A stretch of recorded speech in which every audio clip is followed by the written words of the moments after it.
को पौधे बनते हुए जो है वो दिखाई देते हैं। Next is protocol Nicotiana tabacum. किस प्रकार से, एक एग्जाम्पल हम लोग ले रहे हैं, किस प्रकार से निकोशियाना टबैकम के अंदर एंथर कल्चर की प्रक्रिया अपनाई जाती है। निकोशियाना टबैकम के फ्लावर बड्स जो होता है, जैसे ही फ्लावरिंग शुरू होती है इनको काट लिया जाता है और लैब के अंदर लेकर आते हैं। Select the flower of 7 to 22 millimeters in length. When the length of the sepal equals to that of the petals, reject all the flower buds which are beginning to open. हमको सिर्फ anther culture के अंदर बंद कली प्रयोग में लेनी है। अगर कली खुल जाती है पुष्प के अंदर तो हमको उसको नहीं प्रयोग में लेना है। अब जो हमारी जो फ्लावर बड्स हैं जो कि बंद हैं उनको हम लोग लेमिनार एयर फ्लो के अंदर रखते हैं और each flower bud in Nicotiana contains 5 anther and these are normally surface sterilized in the closed bud. तो हम लोगों ने surface sterilization का मेथड अपने टिश्यू कल्चर की आगे की क्लासेस के अंदर पढ़ा था और हम लोग यहाँ देख रहे हैं कि 5 एंथर्स हमारे पास में होते हैं जिनको कि हम सबसे पहले सरफेस स्टेरलाइज करते हैं बड के अंदर ही। अब सरफेस स्टेरलाइजेशन करने के बाद में कैसे करते हैं बड में, इसको हम 70% इथेनॉल के अंदर 10 सेकंड तक रखते हैं और उसके बाद में 10 मिनट तक हम इसको सोडियम हाइपोक्लोराइड सॉल्यूशन के अंदर रखते हैं। They are washed 3 times with the sterile distilled water. Finally, the buds are transferred to the petri dish. So जब हम एक बंद कली लेते हैं तो उसको 70% इथेनॉल के अंदर हम उसको 10 सेकेंड और 10 मिनट्स तक हम उसको 20% सोडियम हाइपोक्लोराइड सॉल्यूशन के अंदर रखकर हम उसको स्टेरलाइज करते हैं। स्टेरलाइज करने के बाद में हम उसको डिस्टिल वाटर से रिंस करते हैं और उसके बाद में हम उसको एक स्टेराइल पेट्री डिश के अंदर रख देते हैं। उसके बाद में हमको अब इस बंद कली में से एंथर्स को रिमूव करना है तो हम इस कली को साइड से फोर्सेप की सहायता से काटते हैं और एंथर्स को फिलामेंट के समेत उठाकर हम एक दूसरी पेट्री डिश के अंदर रख देते हैं। दूसरी पेट्री डिश के अंदर अब हम एंथर लोब को फिलामेंट से काट कर फोर्सेप की सहायता से अलग कर देते हैं क्योंकि हमको जो कल्चर करना है वो सिर्फ एंथर लोब्स का करना है, हमको फिलामेंट का कल्चर नहीं करना है। इस दौरान अगर कोई एंथर डैमेज हो जाता है तो उन डैमेज एंथर्स को भी डिस्कार्ड कर दिया जाता है। Anthers are placed in solidified agar medium, MS medium, white और niche NH medium. The culture is kept initially in dark. शुरुआती दौर में हमने जो एंथर लोब को या पोलन ग्रेन को मीडियम पे रखा है इसको हम अंधकार के अंदर रखते हैं। After 3 to 4 weeks, the anthers normally undergo pollen embryogenesis and haploid plantlets appear from the cultured anther. In some cases, anther may undergo proliferation to form callus tissue, which can be induced to differentiate into haploid plant.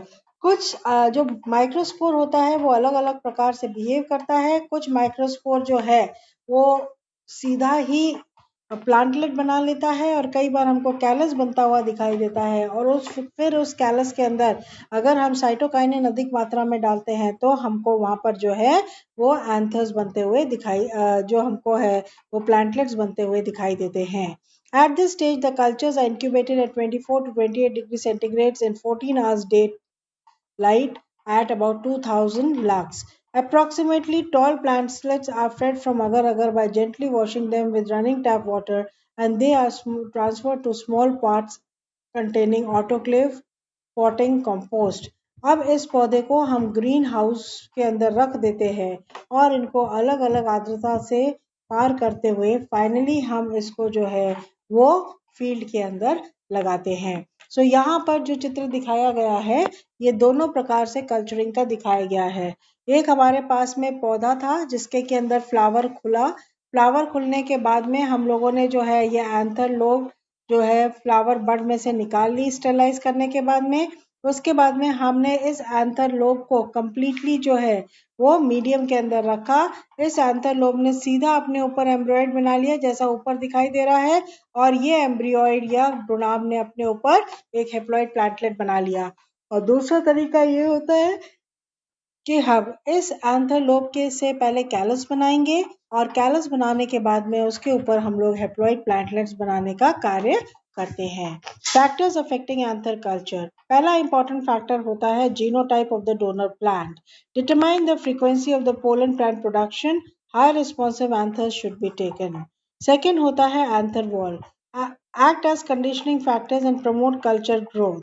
Second stage of the pollen, third stage of the pollen, pollen को हम किस stage पर लेते हैं ये बहुत important होता है। फोर्थ होता है physiological status of the donor plant, जो डोनर प्लांट हम वो ले रहे हैं वो एक हेल्दी प्लांट होना चाहिए और उसके अंदर जो फ्लावर्स बनते हैं वो भी हेल्दी फ्लावर्स होने चाहिए। Next is pre treatment of anthers. Anthers appropriate treatment required for good success of haploid production depends upon the donor plant species। मतलब जो पौधे का हम प्री ट्रीटमेंट कर रहे हैं उसके अंदर कुछ पौधे तो अच्छी तरीके से रिस्पॉन्ड करते हैं, कुछ पौधे नहीं करते हैं, ये उस डोनर प्लांट के जीनोटाइप पर डिपेंड करता है। Temperature influence. Induction of androgenesis is better if stored at low temperature prior to culture। अगर हम लोग कल्चर करने से पहले एंथर को लो टेम्परेचर पे रखते हैं तो कल्चरिंग का प्रोसेस जो होता है वो इम्प्रूव हो जाता है, जैसे कि मक्का और राई के अंदर देखा गया है। Pre treatment of anthers at high temperature.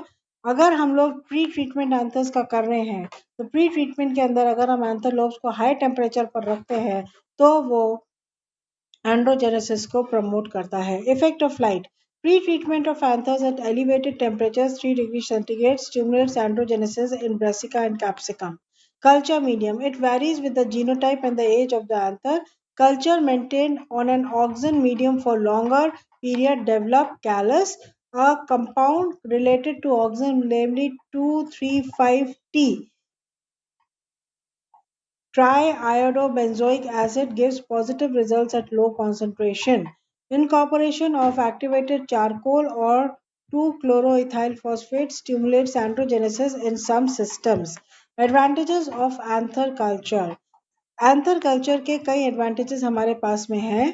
Basic research के लिए हेप्लॉइड स्टडीज बहुत बेनिफिशियल होती हैं और एंथर कल्चर से जो पौधा बनता है वो अगुणित होता है, इसीलिए ये हमारे लिए फ़ायदेमंद है। ये एक सिंपल मेथड है, इसमें टाइम समय कम लगता है, एंथर्स बहुत रिस्पॉन्सिव होते हैं, बहुत जल्दी अपना इफेक्ट दिखाते हैं, इनके अंदर म्यूटेशन स्टडीज़ जो होती हैं वो आसान होती हैं। हैप्लॉइड्स को क्रायोजेनिक स्टडीज के लिए रखा जाता है। क्रायोजेनिक मतलब लो टेम्परेचर पे एंथर्स को प्रिजर्व किया जाता है।